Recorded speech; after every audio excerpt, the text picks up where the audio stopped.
그래서 네, 감사합니다. 그래서 오늘 그 주제는 저희가 미국 입시 결과 분석의 연장선으로서 저는 그냥 서플리멘털 에세이, 메인 에세이는 원래 제가 다뤘던 부분이 아니고 원래 조 원장님이 다뤘던 내용, 저랑 이제 작업하면서 항상 메인 에세이는 조 원장님이 다뤘던 부분입니다. 저는 그 모르겠어요. 저도 나름대로 에세이에 대한 자부심이 있는데 조 원장님만큼은 에세이를 못 쓰기 때문에 메인 에세이를 그리고 저희 DI 프랩에서는 조 원장님이 뭐 모든 에세이를 총괄하시기 때문에 제가 메인 에세이에 대해서 얘기할 건 없는 것 같고 이제 입시 결과 분석적인 측면에서 오늘 주제였던 이 서플리멘털 에세이에 대해서 이제 좀 다른 각도에서 한번 접근해 보겠습니다.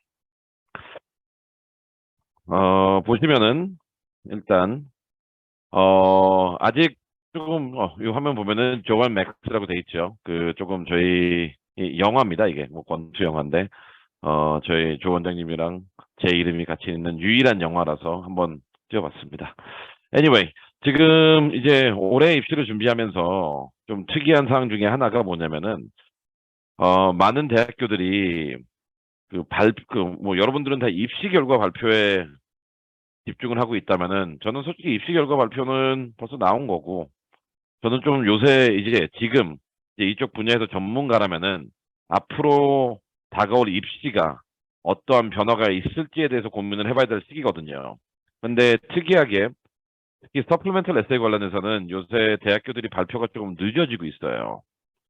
그러니까 많은 학교들이 일반적으로 5월, 4월 말, 5월쯤에는 뭐 4월 중순부터 이렇게 올해 이제 다음 입시에 반영되는 에세이들 주제, 에세이에 대한 뭐 변경사항, 그다음에 에세이의 초점들을 다각도에서 발표를 하는데 이 부분이 요새 조금 지연되고 있습니다. 예년에 비해서.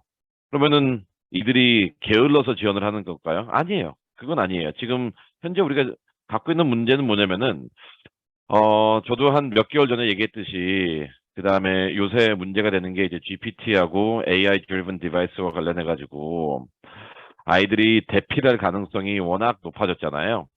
그래서 기존에 있던 에세이뿐만이 아니라 그러니까 기존에 있는 에세이는 어떻게 더 강화할지에 대한 질문을 하고 고민을 하고 있는 것과 두 번째는 뭐냐면은 기존에 있는 에세이 질문 외에 지금 기술의 발달로 인해 가지고 아이들을 보다 더 정확하게 판단하기 위해서, 정확하게 판단한다는 거는 보다 더 아이를 알기 위해서 어떤 방법이 있을까 하고 고민한다고 지금 발표를 하고 있어요. 그래서 에세이 질문들이나 아니면은 아이를 나타내는 그 부분이 지원되고 있다고 합니다. 그런데 가장 핵심적인 질문은 좀 전에 조 원장님이랑 했던 그 내용과 제가 항상 얘기하는 내용과 대학교에서 고민하는 내용은 변함은 없어요. 어떻게 하면은 이 지원자를 그리고 지원자에 대해서 더 정확하게 우리가 알 수 있을까라는 가장 기본적인 그 질문을 가지고 모든 에세이 질문과 이러한 평가 기준이 선정되는 거거든요. 그래서 모든 에세이가 그 지원자의 삶부터 시작된다라는 게 답이고 항상 질문은 대학교에서는 어떻게 하면은 이 지원자를 더 알 수 있을까? 근데 저는 오늘 이 3번 질문, 어떻게 하면은 이 지원자를 알 수 있을까라는 부분을 가지고 좀 더 이야기를 나눠보겠습니다.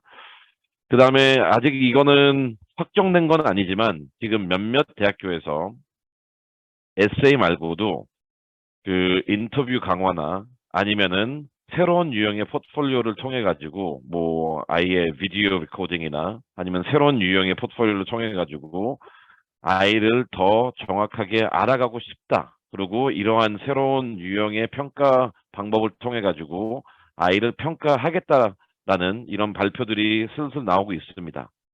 그래서 우리는 올해 입시든 내년 입시든 이러한 부분을 준비해야 되기 때문에 이러한 그 중요한 진행 사항이 지금 미국 대학교 내에서 특히 미국 입시와 관련돼서 논의가 되고 있다라는 점을 여러분들도 같이 고민해 봤으면 좋겠습니다. 네.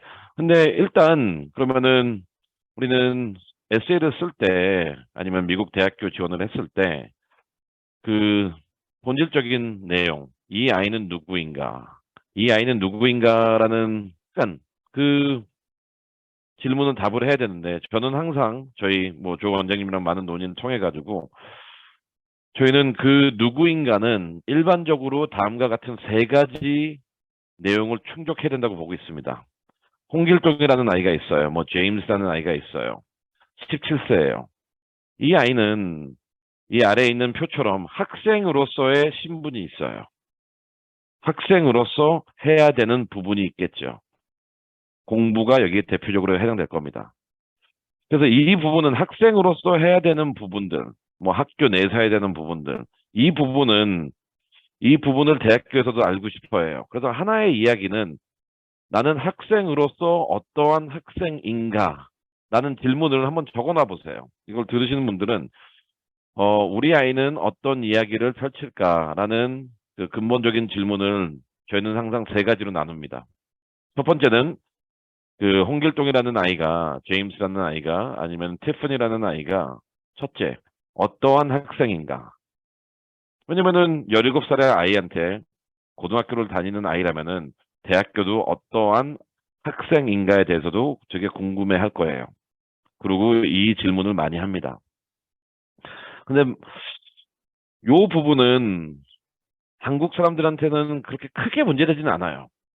왜냐면 워낙 공부에 시간을 많이 보내니까 오히려 이 파이 자체가 학생으로서는 매우 훌륭한 아이가 될 수 있겠지만 근데 나머지 두 자아로서는 매력이 없는 아이가 대부분의 한국 아이들이거든요. 근데 이제 두 번째는 이제 리더십을 하겠습니다. 학생 외에 이 아이는 리더가 될 만한 기량이 있는지예요. 우리가 16살 아이도 13살 아이도 어떻게 보면은 유엔에 가서 연설을 합니다. 왜냐면은 그 아이가 훌륭한 리더의 덕망과 모습을 보여줬기 때문에요.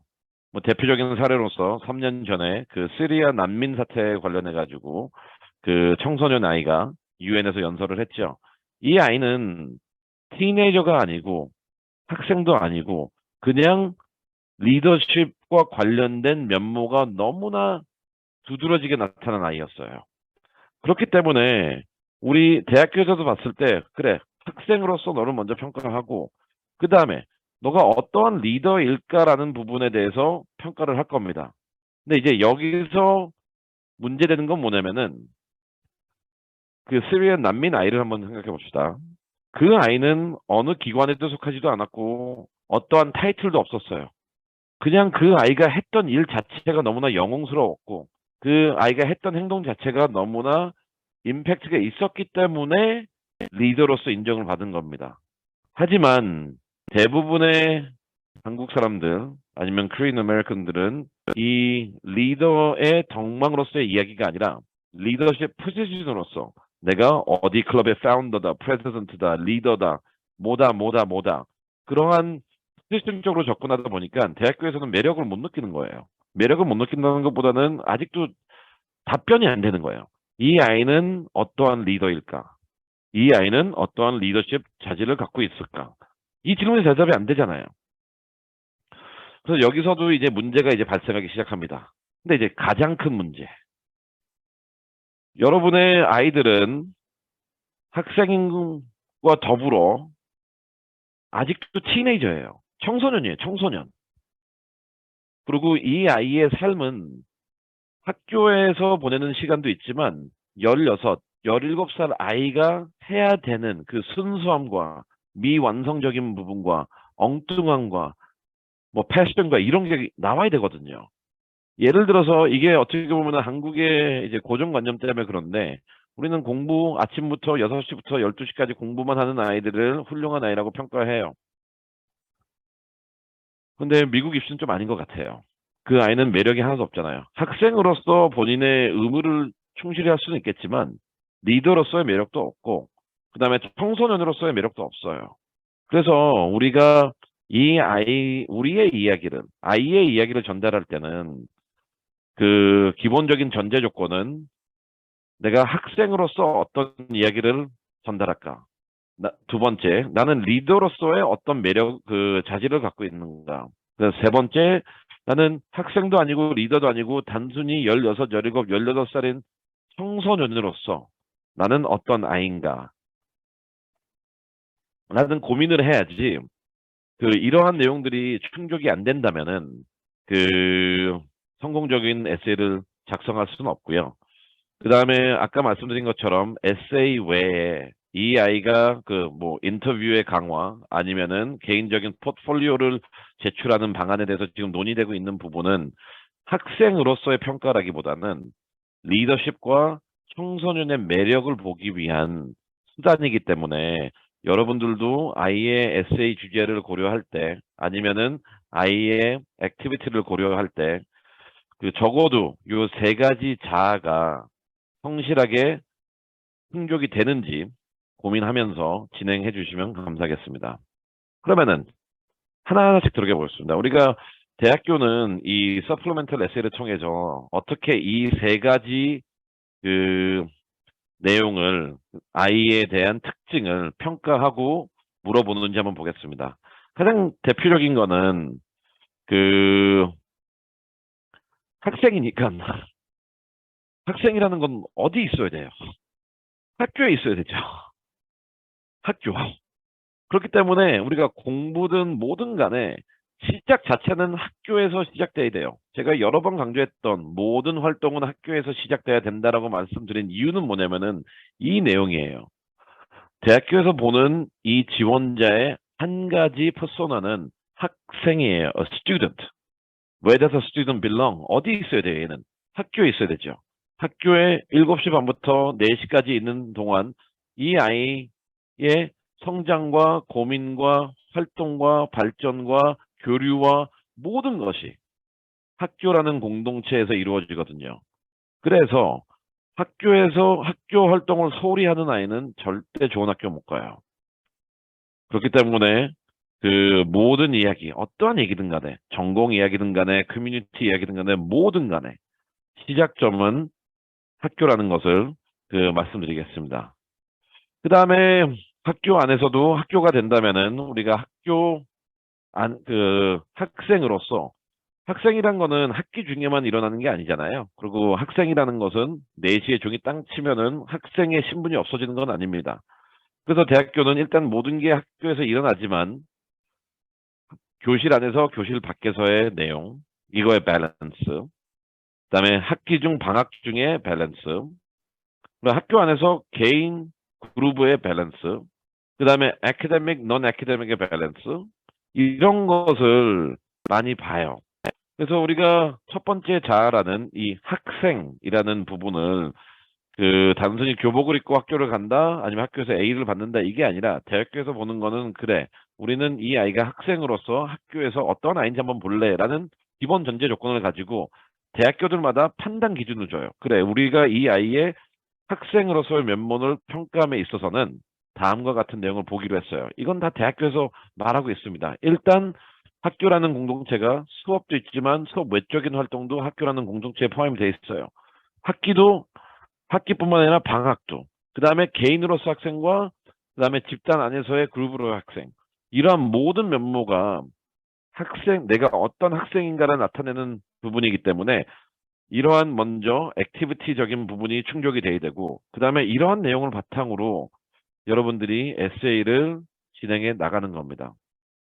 아까 조 원장님이 말한 것처럼 학교의 중요성, 그 다음에 나의 이야기의 중요성이 이제 저는 어떤 식으로 접근하냐면은 그러면은 그 내용을 전달함에 있어서 그럼 대학교는 객관적인 기준이 필요한데 그럼 어떤 객관적인 기준에 의해서 평가를 할까? 여기 나와 있잖아요. 학교 안에서 먼저 학생인 면을 보여주고 그거를 보여줌에 있어서는 여기 나와 있는 5가지 요건 사항이 충족돼야 됩니다. 그 다음에 그러면은 이러한 전제 조건이 있고요. 이러한 학생으로서의 모습을 가장 대표적으로 평가하는 게 전공 에세이와 근데 전공 에세이인데 근데 이 전공 에세이라는 게 조금 신기해요. 여러분들이 알아야 되는 게 뭐냐면은 실패하는 아이들의 또 하나의 특징 2가지를 말하겠습니다. 첫 번째, 하나의 전공 에세이를 가지고 모든 학교에 돌렸어요. 두 번째는 뭐냐면은 나의 액티비티와 상관없는 전공을 써요. 예를 들어서 뭐 컴사가 들어가기 힘드니까 나는 데이터 사이언스 갈래.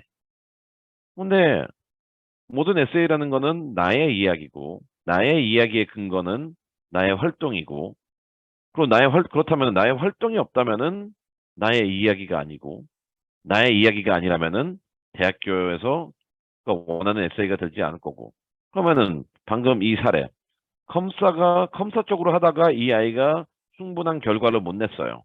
그러니까 에이 컴사 갈 바에는 데이터 사이언스 가자 했을 때 이 아이는 모든 게 컴사로 지금 연결돼 있는데 데이터 사이언스로 간다? 그러면은 안 되는 가장 근본적인 이유는 액티비티랑 이야기랑 이 아이랑 연결이 안 돼 있잖아요. 하지만 그거보다 더 근본적인 질문, 우리가 알아야 되는 건 뭐냐면 이런 실수도 있지만, 미국 대학교에서 봤을 때 이 전공과 관련돼서는 두 가지로 나눠집니다. 유형이. 일단 전공 에세이가 있고 토픽 에세이가 있습니다. 이것도 되게 주의해야 돼요. 그렇기 때문에 전공 에세이 하나를 작성한 다음에 그 모든 학교에 돌리면은 안 되는 게 그 이유입니다. 왜냐면은 학업적 에세이를 물어봐도 그 유형이 너무나 다양하거든요. 그래서 오늘은 그 몇 가지 유형만 한번 이야기를 간단히 소개하겠습니다. 그래서 이 부분과 관련해서는 첫 번째, 저는 그냥 road taken이라고 해요. 자, 이거 뭐 로버트 프로스트의 그 시를 좀 인용해가지고 좀 장난을 쳐봤는데 road taken 유형의 에세이 이건 뭐냐면은 이렇게 돼 있어요. 구체적으로 지난 3, 4년의 경험을 바탕으로 너는 왜 이 그 전공을 선택했니? 잘 보세요. 구체적으로 지난 3, 4년의 경험을 바탕으로 해가지고 너는 왜 이 전공을 선택했니라는 그 대표적인 이 전공을 왜 골랐니?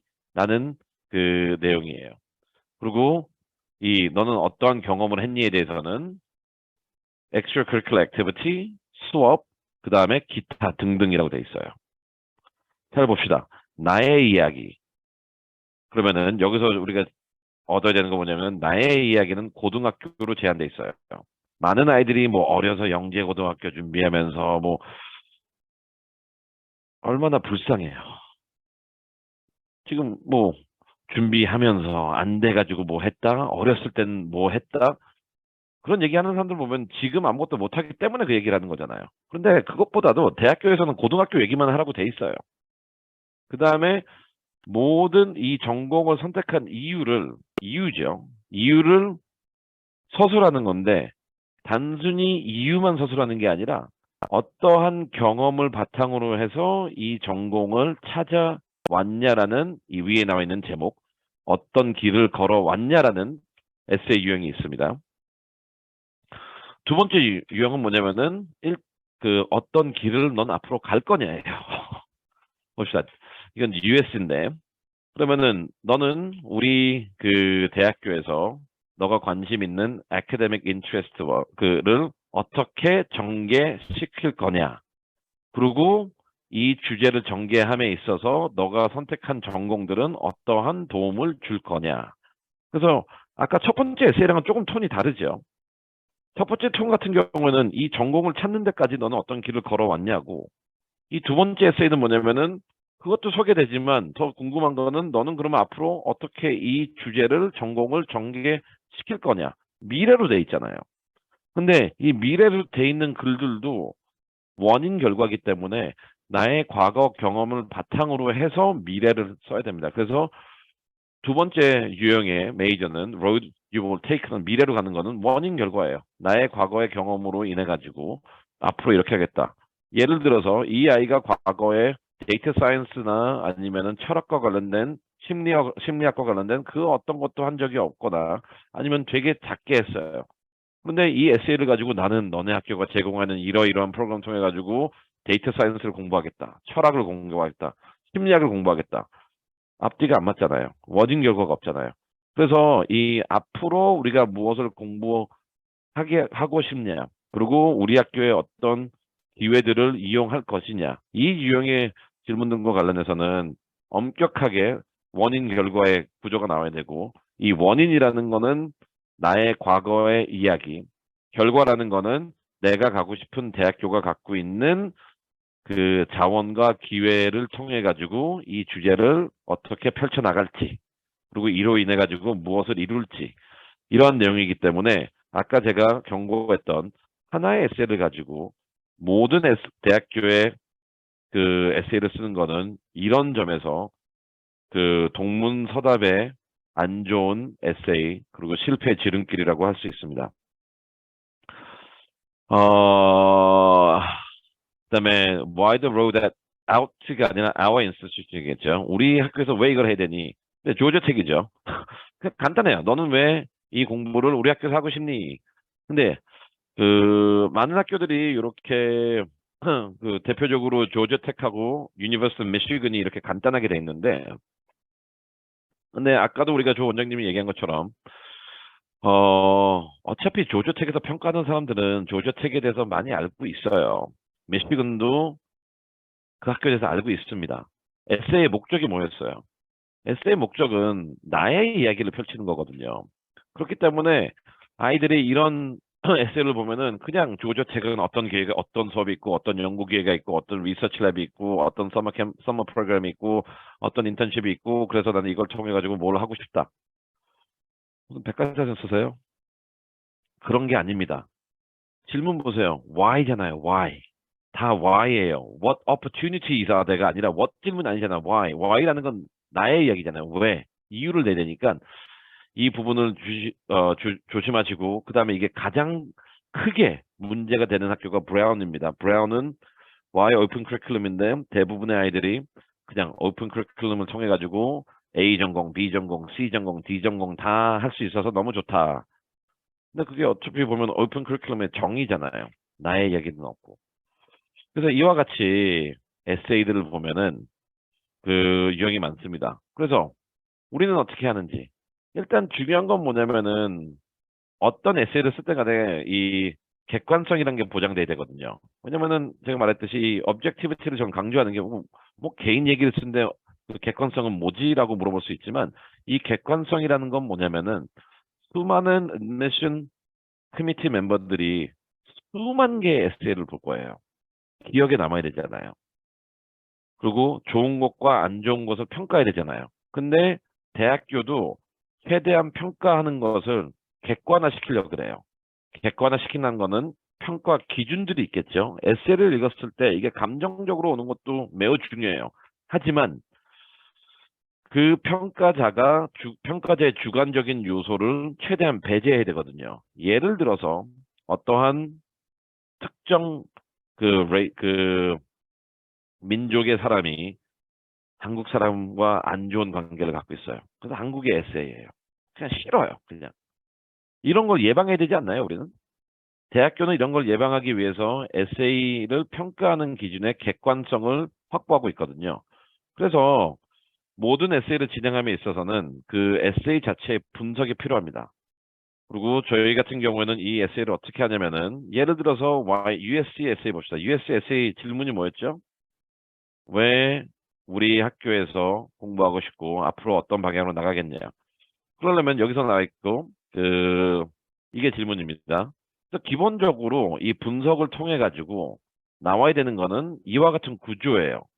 첫 70단어는 어떤 얘기를 써주고, 그 다음에는 어떤 얘기를 써주고, 그 다음에는 어떤 얘기를 써주고, 그 다음에는 어떤 얘기가 나오고, 이와 같이 에세이라는 거는 아무리 나의 이야기를 전달하는 것이라고 해도 끝에 가서는 뭘까요?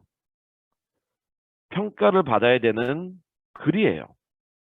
그리고 이러한 글들은 대학교가 원하는 구조가 있기 때문에, 그리고 구성 요건이 있기 때문에 아이들과 에세이 주제를 가지고 브레인스토밍 한 다음에는 1차 단계는 아이의 이야기를 선정한 다음에는 이걸 전달을 해야 된다 그랬잖아요. 제가 아까 초반에 기억나시면은 첫 번째 과제는 어떠한 이야기를 할까? 두 번째는 이 이야기를 어떻게 전달할까? 이러한 구조, 이거를 어떻게 보면 이게 픽스된 건 아니지만 지난 경험을 통해 가지고, 그다음에 정보를 통해 가지고 이러한 내용들이 이 정도의 강도를 통해 가지고 제시가 된다면은 성공할 확률이 높고 이 학교에서 원하는 그 기준을 충족한다는 것을 알고 있기에 아이들과 에세이 작업을 할 때 이러한 구조를 전달하고 그 다음에 구조에 대해서 얘기를 해주고 조 원장님과 에세이를 작업을 해가지고 나만의 이야기를 만들어 가야 됩니다. 네, 이제 두 번째 유형으로 넘어가겠습니다. 두 번째 유형은 이제 학생에 대해서는 어디까지나 이 전공이 가장 중요한 부분이기 때문에 그 부분을 말씀드린 거고요. 두 번째는 아까 얘기했죠. 이제 학생의 자아가 아니라 그 세 가지 내용 중에서 이 아이는 청소년인 거를 또 입증을 해야죠. 나는 청소년이다. 매력적인 청소년이다. 그럼 입증해야 되지 않을까요? 입증해야죠. 대학교에서 원하니까. 그래서 주로 대학교에서 원하는 건 뭐냐면은 이 청소년의 모습을 봤을 때 이게 항상 그 이 주기를 타는 것 같아요. 근데 대부분 다 이 diversity, inclusion 이 얘기는 제가 예전에 했는데 요새 나오는 건 뭐냐면은 요새 조금 emphasis 있는 건 뭐냐면은 조금 자유주의적인 그다음에 실험적인 그 아이디어를 갖고 있는 아이들을 좋아하는 것 같아요. 그래서 이로 인해 가지고 어 과거에는 조금 성공했지만 요새 들어와서는 이 보수주의적인 글 아니면 종교적인 글, 그 되게 이런 딱딱한 유형의 글들은 조금 결과가 그렇게 만족스럽진 않았어요. 그 지금 여러분들의 정치적 성향과 가치관은 뭔지는 모르겠지만 일단 미국 사회 자체는 지금 엄격한 자유화, 그다음에 리버럴화 되는 과정에 있습니다. 이거를 찬성하든 반대하든 그거는 그 개인의 몫이지만 전반적인 대학교의 흐름과 사회적 흐름을 보면은 이 신자유주의도 아니에요, 이건요. 그냥 전 잘 모르겠습니다, 뭔지. 근데 이러한 그냥 리버럴이라고 할게요. 이러한 리버럴한 아이디어가 존중되는 그리고 대학교가 아이를 평가함에 있어서도 이러한 내용을 보고 싶어 하는 흔적들이 너무나 보이기 때문에 그래서 내가 어떠한 티네이저라는 이 이야기를 구성함에 있어서는 적어도 내가 이 흐름에 맞는 이 다양성과 자유주의의 조금 그 오픈너스 여기에 반영되는 그러한 모습이 있다라는 것도 필요하고 그다음에 또 성공적인 케이스 같은 경우에는 저희도 이제 대부분의 이런 티네이저로서의 모습을 물어보는 거는 그 힙스나 아이비리그나 톱 20 학교에서 좀 많이 물어봐요. 상위 학교에서. 그 뭐 30이, 40이, 50에서는 별로 물어보진 않아요. 이 질문은요. 이거는 어떻게 보면은 그 그 톱스쿨들에서 물어보는데 또 나타나는 게 뭐냐면은 이게 그 아이의 취미나 아니면 정말 진짜 순수하게 이 아이가 좋아하는 또 어떤 학교는 이걸 그냥 단순히 그 너가 무엇을 좋아하냐라는 식으로도 나올 수 있고요. 그다음에 또 대학교에서 좋아하는 이 티네이저의 모습은 뭐냐면은 독립성을 좋아하고 그다음에 또 대학교에서 좋아하는 티네이저의 모습은 뭐냐면은 실험적인, 모험적인. 그래서 이러한 내용들이, 그러니까 우리가 학생으로서는 그래요. 공부 잘하고 학교 생활 열심히 해요. 근데 개인으로서는 대학교에서 원하는 거는 이 다양성, 자유주의, 취미가 많고, 독립적이고, 그 실험적이고, 그 다음에 탐험적이고, 이러한 모습을 에세이를 통해서 물어볼 겁니다. 그리고 내가 독립적으로 결정을 하는. 그러면 여러분들한테 물어보세요. 그래, 첫 번째, 나는 우리 아이는 학생으로서 이런 면모는 있는 것 같은데, 과연 미국 상위 대학교에서 원하는 이러한 티네이저로서의 모습이 있는지, 이력서에 나타나는지 한번 고민해 봐야 되고, 이러한 부분들에 대한 이야기도 우리가 반드시 생각을 해야 됩니다. 그럼 한번 볼게요. 그, 제일 흔하게 나타나는 건 뭐냐면은 대화 에세이예요. 대화 에세이. 많은 대학교들이 밴더벨트도 그렇고 예일도 그렇고 프린스턴도 그렇고 많은 그 뭐 UC 학교들도 그렇고 그 뭘 하냐면은 너와 의견이 다른 사람과의 대화를 통해 가지고 너는 어떻게 영향을 받았니? 이거예요. 그러니까 아이가 어떠한 가치관을 갖고 있어야 되잖아요. 이거를 답하려면은. 그래서 이 에세이는 내가 그냥 나와 다른 사람과 얘기해가지고 처음엔 반대했는데 한 번 더 생각해 보니까 이게 맞는 것 같아가지고 이로 인해 가지고 나는 더 좋은 리더가 됐다. 다 reject, reject, reject. 왜냐면은 여기 핵심은 가치관과 뷰포인트인데 시작 자체는 내가 어떤 뷰포인트를 어떻게 왜 갖게 되었는지를 설명을 해줘야죠. 그것 또한 활동을 통해서 되는 거잖아요. 그게 또 나의 이야기가 되는 거고. 그래서 이 컨플릭 자체에 초점이 있는 게 아니라 중요한 건 뭐냐면 나의 포인트 뷰를 어떻게 형성했냐라는 거예요. 나의 포인트 뷰를 어떠한 경험을 통해서 내가 만들었는지 그 나의 이야기를 바탕으로 해가지고 이와 다른 의견을 갖고 있는 사람들과 대화를 했을 때 나는 어떤 반응을 보였는지 그리고 이 과정을 통해 가지고 나는 어떤 선택을 했고 아까 그랬잖아요. 선택, 변화, 오픈너스 이 부분들을 어떻게 내가 나타냈는지. 그래서 첫 번째는 이런 대화식 에세이인데 그 많은 사람들이 또 실패하는 게 그냥 그 컨플릭 자체에만 초점을 두거나 또한 공부 얘기를 해요. 뭐 사이언스 클럽에서 뭐 의견이 달랐다?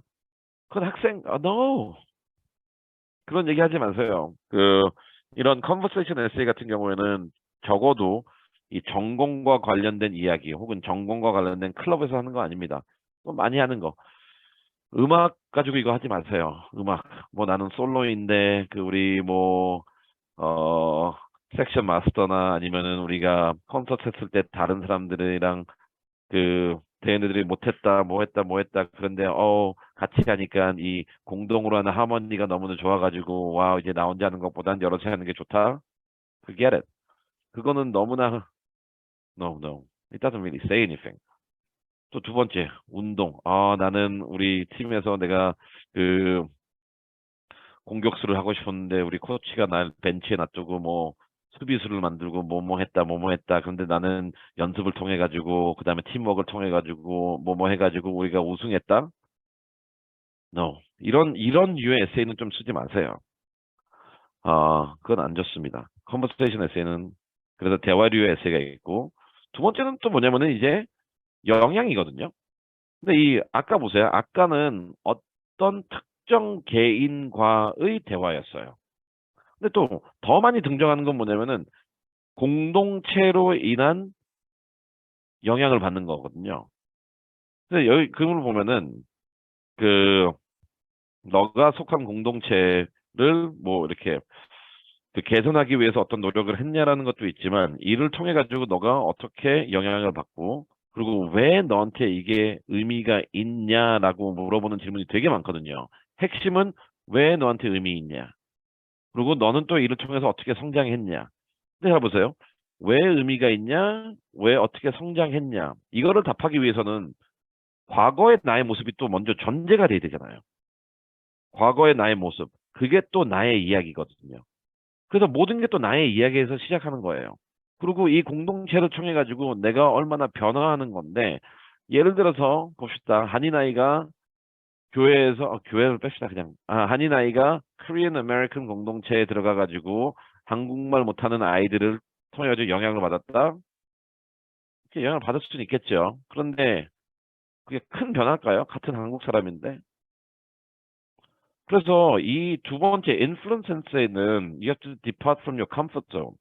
여러분들이 편한 그 공동체에서 벗어나야 돼요. 그게 이 두 번째 에세이의 핵심입니다. 그래서 그 다음에 또 세 번째는 너한테 중요한 게 뭐니?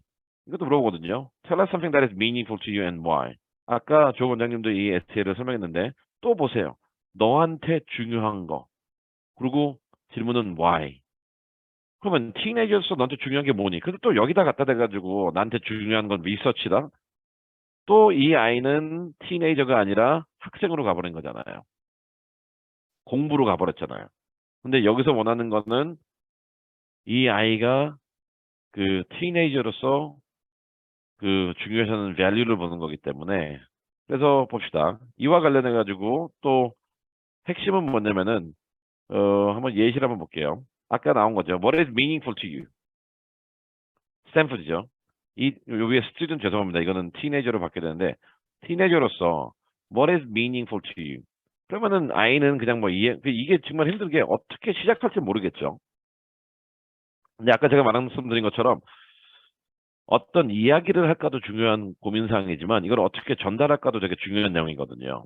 그러면 또 이 스탠포드 에세이는 기본적으로 여기 나와 있는 네 가지 구성 요건이 나와야 됩니다. 그래서 이 구성 요건을 아이들한테 얘기해주고 그 틀에 맞춰가지고, 틀에 맞춘다고 보다는 이 구성 요건을 충족하는 방향을 가지고 이제 아이는 에세이를 작업하면 되겠죠. 이를 통해 가지고 브레인스토밍도 하고. 그래서 항상 보세요. 중요한 게 뭐냐면은 어떤 이야기를 할까라는 것도 중요하고 나의 이야기고. 근데 질문에 맞춰 가지고 이 이야기를 어떻게 전개할까도 중요해요. 그래서 저희 같은 경우에는 이 이야기를 어떻게 전개해야 되는지에 대한 분석과 구조는 제가 잡고, 그걸 바탕으로 해가지고 이 이야기를 이 구조에 맞춰서 그러면 어떤 이야기를 전개할까에 대해서는 조 원장님이 같이 저희가 얘기를 하면서, 그래서 저희 설명회를 보면은 조 원장님은 컨텐츠 그 베이스드, 어떻게 보면 어떤 식의 내용이 나와야 되고 어떤 모습을 그려야 되는지 그게 많이 집중돼 있고, 저 같은 경우에는 그 내용은 보다는 그 내용이 전개됨에 있어서 어떠한 구성 요건을 충족해야 되에 대한 좀 딱딱한 구조를 저는 잡고, 그래서 이 두 개가 더해지면은 어떻게 보면은 성공적인 에세이가 된다고 할 수 있겠죠. 그다음에 마지막, 이제 리더로서의 이 아이의 모습. 리더로서의 모습은 우리가 주의해야 되는 게 뭐냐면은, 이 표는 여러분들이 한번 저희가 그 유튜브를 올릴 때 이 표도 하나 첨부해서 올리겠습니다. 이 표를 보면은 여러분들이 해야 되는 거는, 아까도 말씀드렸듯이 이 아이는 리더십 포지션을 보는 게 아니라 대학교에서는 리더십 트레이트를 봐요. 이 아이가 리더로서 어떠한 자격을 갖고 있고 어떠한 가치관을 갖고 있고 어떠한 가능성이 있는지. 그런데 한국 사람들이 실패하는 건 뭐냐면 여기서의 이제 문제예요. 우리는 리더십 포지션을 가다 보니까 하나의 매니저로 봐버려요, 아이들. 예를 들어서 학생회장에 쓰다 봅시다. 학생회장. 당연히 아이들의 복지를 위해서 일을 해야 되겠죠. 회장이니까 해야죠, 당연히.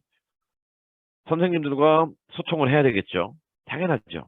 그리고 모든 학교 이벤트에 참석해야 되겠죠. 그리고 모든 일들이 잘 되고 있는지 봐야 되겠죠. 이거 매니저가 하는 거 아니에요?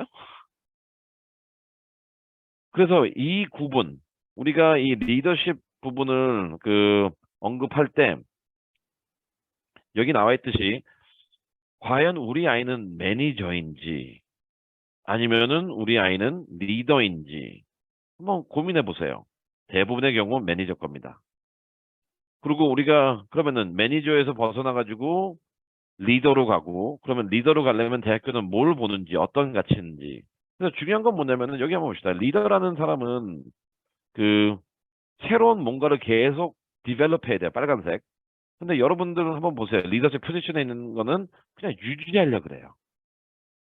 그 다음에 리더 같은 경우에는 좀 장기적인 플랜을 해요. 근데 지금 여러분들이 아이들이 있는 회장이나 캡틴은 그냥 단기적인 프로젝트를 해요. 그리고 리더는 항상 왜를 통해 가지고 그 틀린 거는 고치려고 그러고 부족한 거는 개선하려고 하는데, 매니저 같은 경우에는 그냥 있는 거를 제대로 하려고 그래요. 맨 마지막 보라색 보세요. Does things right. 매니저는 그냥 있는 거를 그냥 제대로 하려고 그러고, 리더라는 거는 필요한 걸 하려고 그래요. 그러면은 오른쪽에 있는 가치들이 학생들의 에세이를 통해서 나와야 되는 이야기의 가치관들이나 소재가 돼야 되고, 그런데 대부분의 아이들은 보세요. 나는 학생 회장으로서 우리 학교에 그 뭘 하고 있다. 근데 지난 몇 년 동안 뭐가 제대로 안 돼 있기 때문에 나는 새로운 뭔가를 이거를 그 정상적으로 유지하려고 아이들과 협력했다. 또한 그리고 이러한 부분과 관련해서는 학교에 있는 A, B, C를 이용해 가지고 아이들에게 기회를 제공했다. 더 나아가 아이들이 그 복지를 위해서 그냥 월별로 미팅과 이벤트를 하고 있고, 그다음에 그 이런 것들이 성공적으로 이루어질 수 있게 나는 노력하고 있다. 이게 어떻게 보면은 대부분의 아이들이 쓰는 리더십 에세이예요. 하지만 이 리더십 에세이를 들어보면은 다 매니저가 하는 거잖아요. 리더가 아니에요. 그래서 이 부분이 이제 리더십 에세이. 요 부분이 어떻게 보면은 아이들이 이력서를 가지고 있고 다양한 그 리더십 포지션을 갖고 있는데 왜 우리 아이는 힙스가 안 됐을까요? 왜 우리 아이는 다 리젝되고 어디만 됐을까요? 하면은 잘 보세요. 여러분의 아이가 과연 리더였는지 그냥 매니저였는지 한번 판단을 해봅시다. 대부분의 다 아이들은 매니저예요. 그렇기 때문에 우리가 이 리더십 면모를 나타냄에 있어서는 요 표를 바탕으로 해가지고 우리 아이가 지금 하고 있는 일들이 이력서가 매니저의 모습을 나타내는지 아니면은 대학교에서 원하는 리더로서의 자질을 나타내는지 한번 고민하고 객관적으로 평가해 주시길 바랍니다. 그러면 이제 컨트리뷰션 에세이가 될 텐데 이 리더십은 항상 이거잖아요. 너는 너 공동체에 어떻게 기여했니? 항상 임팩트예요. 근데 임팩트는 내가 무엇을 했냐기보다는 왜 했냐와 그다음에 이로 인해 가지고 그 공동체에 있는 사람 아니면 그 공동체에 어떠한 긍정적인 영향을 미쳤냐예요. 잘 보세요. 리더십 에세이는 항상 내가 무엇을 했다가 아닙니다. 리더십의 에세이에서는 나에게는 거의 안 나와요. 그 베네핏은 뭐냐면은 이 공동체에 있는 사람들이에요.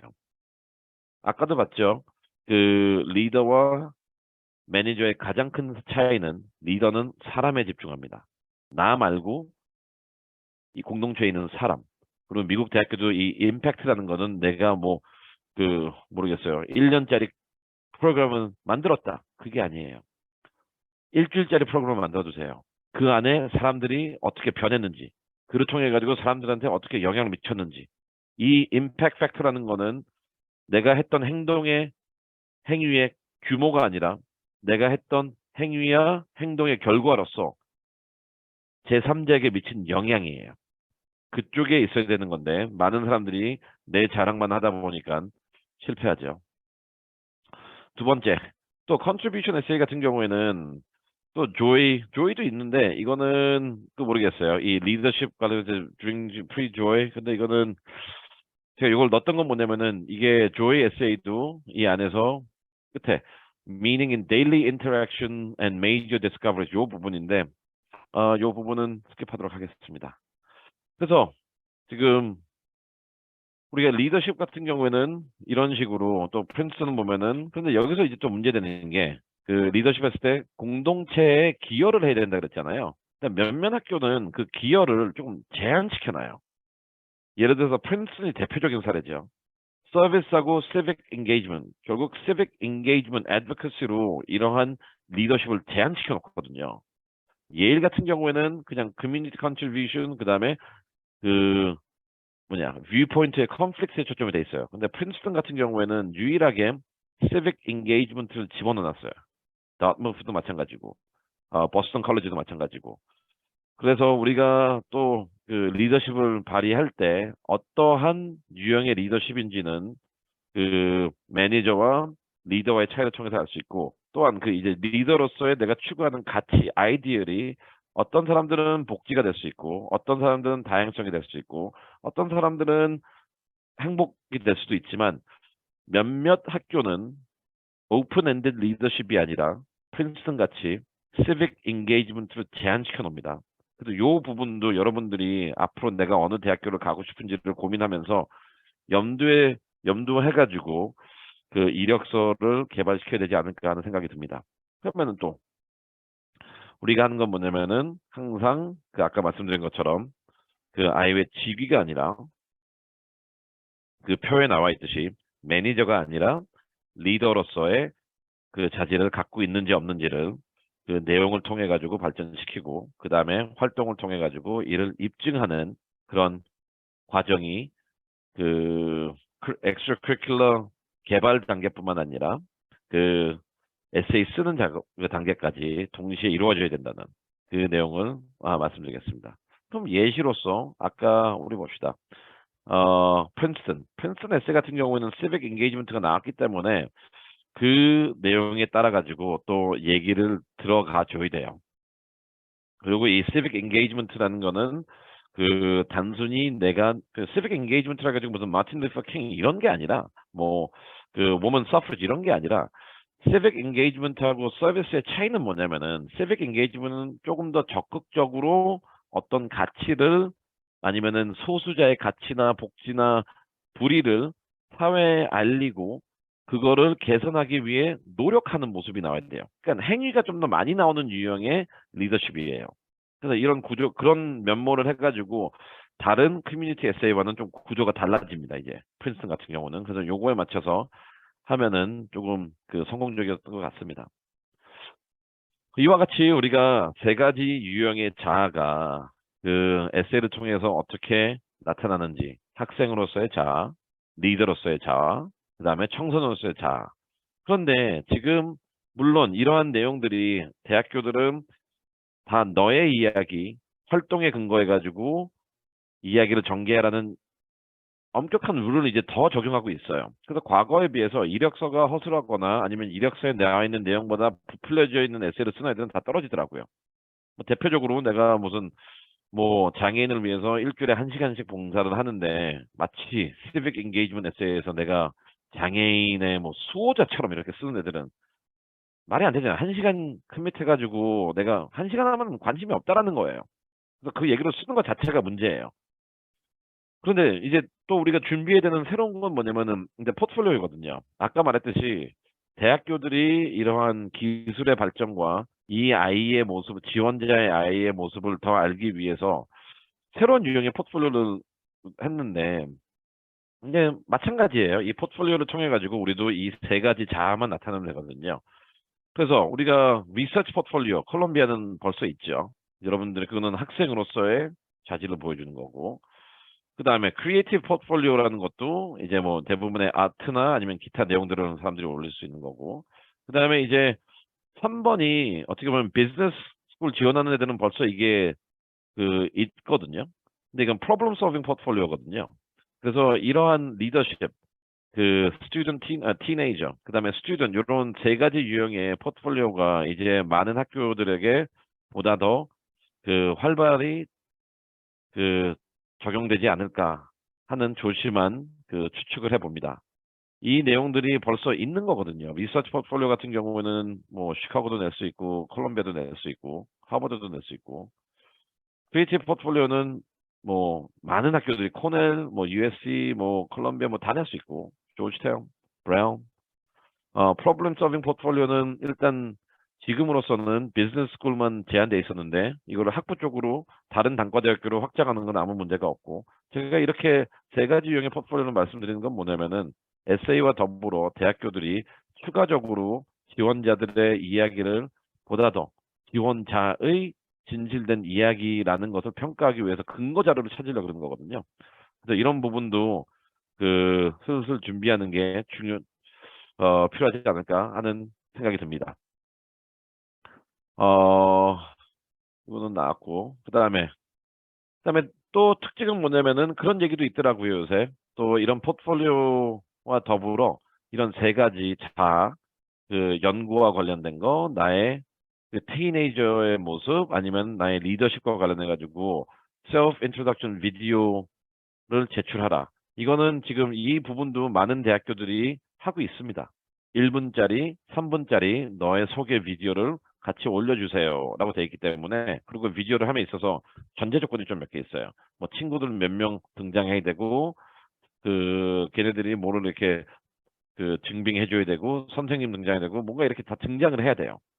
그로 인해 가지고 이 아이의 이야기가 거짓이 아니라는 것을 그 증명하는 거겠죠.